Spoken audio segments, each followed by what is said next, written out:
Hi friends, welcome to JPL family YouTube channel అండి. ఈరోజు మనము హెల్తీ రెసిపీ అండి. వెజిటేబుల్స్తో మనము వెజిటేబుల్ కట్లెట్ ఎలా ప్రిపేర్ చేయాలో చూద్దామండి. ఈ విధంగా మీ ఇంట్లో చేసి పెట్టారంటే పిల్లలు చాలా ఇష్టంగా తింటారు. వెజిటేబుల్స్ తినని వాళ్ళు కూడా ఈ విధంగా చేసి పెడితే చాలా బాగుంటుందండి. వేడివేడిగా తిన్నామంటే టేస్ట్ చాలా బాగుంటుంది. ఇది ఎలా ప్రిపేర్ చేయాలో చూద్దాం. ఒక బౌల్ తీసుకుని ఇందులో సన్నగా తరిగిన క్యారెట్, సన్నగా తరిగిన బంగాళదుంప, అలాగే బీట్రూట్ అండి సన్నగా తరిగింది, అలాగే క్యాప్సికమ్ కూడా వేసేసుకుందాం. సన్నగా తరిగిన ఆనియన్స్ వేసేసుకుంటున్నాను. అలాగే మనకి ఈ వెజిటేబుల్స్కి అన్నిటికీ మిశ్రమానికి సరిపడంత సాల్ట్ వేసేసుకున్నాను, టేస్ట్కి తగినంత. ఇది వేసేసుకొని చూసారు కదా, ఈ వెజిటేబుల్స్ మొత్తాన్ని బాగా కలుపుకోవాలి. ఇలా కలపడం వల్ల ఇందులో ఉన్న ఎక్స్ట్రా వాటర్ అనేది బయట వచ్చేస్తుంది. చూసారు కదా, ఈ విధంగా కలుపుకున్న తర్వాత ఇప్పుడు ఇందులోకి నేను 1/2 స్పూన్ జీలకర్ర వేసుకుంటున్నా. జీలకర్ర మన హెల్త్కి చాలా మంచిది, డైజెషన్ కోసం. ఇప్పుడు ఇందులోకి 2 స్పూన్ల శనగపిండి వేసుకోండి, అలాగే 2 స్పూన్ల బియ్యం పిండి వేసుకుంటున్నాను నేను ఇక్కడ. అలాగే 1½ స్పూన్ కారం వేసుకోండి, కారం ఇష్టం అండి.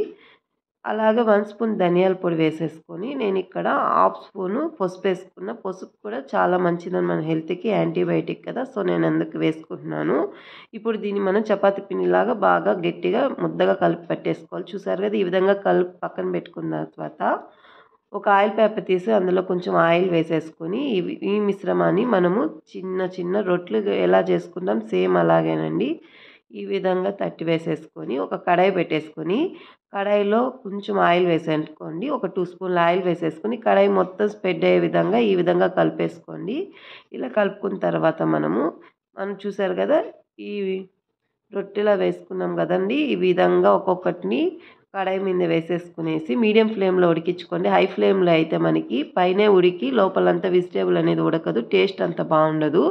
మీడియం ఫ్లేమ్ ఇలా కొంచెం ఆయిల్ పైన వేసేసుకొని 5 మినిట్స్ మూత పెట్టేసుకోండి. 5 మినిట్స్ తర్వాత మరోవైపు తిప్పేసుకోండి.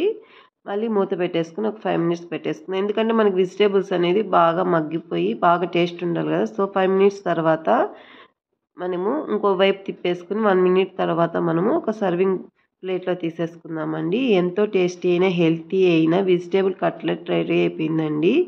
మీరు కూడా మీ ఇంట్లో కంపల్సరీ ట్రై చేయండి. మీకు ఎలా వచ్చిందో నాకు కామెంట్ బాక్స్లో కామెంట్ చేయండి. Please subscribe my channel, like చేయండి అండ్ షేర్ చేయండి.